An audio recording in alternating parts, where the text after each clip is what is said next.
எல்லாரும் எப்படி இருக்கீங்க? எல்லாரும் நல்லா இருக்கீங்களா? நம்ம கள்ளி மரம் எல்லாமே கள்ளி செடி எல்லாருமே கேள்விப்பட்டிருக்கீங்க இல்லையா? இன்னைக்கு வந்து கள்ளிப்பழம் நம்ம சாப்பிட போகிறோம். கள்ளி பழத்துல வந்து பெனிஃபிட் அப்படி நீங்கள் எடுத்துக்கிட்டிங்கன்னா, ப்ரெக்னெண்ட்டாக இருக்காங்க இல்லையா, அவங்க வந்து கள்ளிப்பழம் சாப்பிட்டாங்கன்னா குழந்தை ரொம்ப சிகப்பாக பிறக்கும் அப்படின்லாம் சொல்கிறாங்க. வாங்க நம்ம கள்ளிப்பழம் வச்சு சாப்பிடுவோம். அது கள்ளிப்பழம் வந்து என்னன்னா, ஒரு விஷயம் என்னன்னா, அங்கே வந்து முள்ளு நிறையா இருக்கும். வாங்க நான் காமிச்சு தரேன் வாங்க. இதுதான் கள்ளி செடி. இது வந்து முள்ளெல்லாம் இருக்கு பார்த்தீங்களா கள்ளி செடியில். இது நாங்கள் வந்து ஸ்கூல் படிக்கும்போது தான் இதுலேருந்து தான் பேர்லாம் எழுதி வச்சுட்டு போவோம். இது இந்த பாருங்க, இந்த இது தெரியுதா ரெட் கலரில் இது பழுத்துருக்கு, இந்த பழம் பழுத்துருக்குது. இந்த பழம் வந்து காய், இந்த பழம் வந்து காய் பழம். இது சாப்பிடக்கூடாது. இந்த பழம் சாப்பிடலாம். இந்த பழம் நல்லா பழுத்துருக்கு. ஆனால் இந்த பழத்தையும் நம்ம வந்து சேஃபாக தான் சாப்பிடுவோம். இதில் பாருங்கள், இந்த சின்ன சின்ன பிசுறு உங்களுக்கு தெரியும்னு நினைக்கிறேன். இந்த பிசுறெல்லாம் வந்து நம்ம நாக்கில் மேலே அண்ணாக்கு அந்த மாதிரி இடத்துலலாம் போயிட்டு ரொம்ப இடைஞ்சல் கொடுக்கும். அதனால நம்ம என்ன செய்கிறோம்னா இதெல்லாம் எடுத்துடுவோம். இதெல்லாம் ஒரு இதில் தேய்ச்சி எடுக்கலாம், இல்லாட்டி நம்ம கையில் வச்சு பிடுங்கலாம், நம்ம என்ன கல்லில் தேய்ச்சிக்கலாம். பார்த்தீங்களா, இங்கே தெரியுது இல்லைங்களா? இதெல்லாம் வந்து ரொம்ப டேஞ்சரு. நம்ம நாக்கிலலாம் குத்துச்சுங்களா.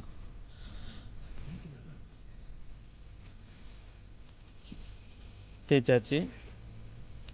தேய்ச்சி ஓரளவுக்கு எல்லாமே நல்லா கிளியர் ஆகிருக்கு பாருங்கள். அப்பயும் நிறையா இருக்குது இந்த இடத்துலலாம். பார்த்தீங்களா, இதெல்லாம் இருக்கக்கூடாது, ரொம்ப டேஞ்சரு. அப்புறம் நம்ம உடச்சோன்னா பாருங்கள், ரெட் கலரில் நல்லா இருக்கு இல்லையா? இது குழந்தை இல்லாதவங்களும் சாப்பிடலாம். இதில் கேல்சியம், பொட்டாசியம், நார் சத்து எல்லாமே இருக்கு. வாயெல்லாம் லிப்டிக் போட்ட மாதிரி ஆயிரும்.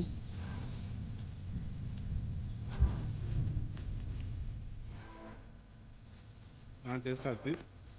உங்கள் பக்கத்தில் எங்கே கிடைச்சாலும் எங்கள் வீட்டில் ஒய்ஃப் எதுவும் ப்ரெக்னெண்ட்டாக இருக்காங்க இல்லையா, அவங்க இருக்கணும் இல்லையா, இது கொடுக்கலாம். ரொம்ப குழந்தை வந்து நல்லா குங்குமப்பூ சாப்பிடுவாங்க. வந்து இதுவும் இந்த கள்ளி பழத்தில் முக்கியமான விஷயம் என்னென்னா, நல்லா செழிப்பாக சாப்பிடணும், ரொம்ப பொறுமையாக சாப்பிடணும். அது ஒரு விஷயம் இருக்குது. இங்கே பாருங்க, இங்கே பாருங்கள், கள்ளிப்பழத்துக்குள்ளே இருக்க விதை இல்லாமல் இது ஒரு முள். இந்த முள் மட்டும் ரொம்ப ரொம்ப ரொம்ப டேஞ்சர். இது வந்து எப்படின்னா அண்ணாக்கிலலாம் குத்திடும், அப்புறம் உள்நாக்கில் அடி சைடில் போய் குத்திடும். எனக்கே நிறைய டைம் இதெல்லாம் அனுபவம் இருக்குது. அதனால சொல்கிறேன், சாப்பிடுங்க, ரொம்ப ஹெல்த்து, ரொம்ப நல்லது. ஆனால் சேஃபாக சாப்பிடுங்க, சேஃபாக சாப்பிடுங்க, சேஃபாக இருங்க, ஹெல்த்தியாக இருங்க. வேணுமா?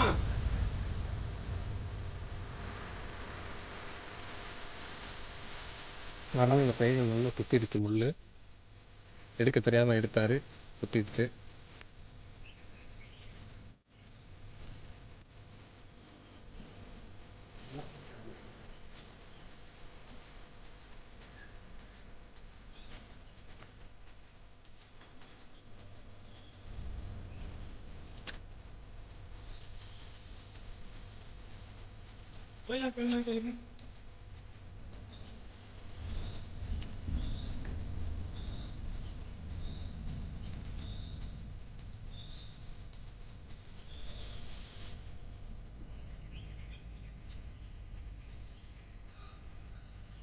இது சாப்பிட்டு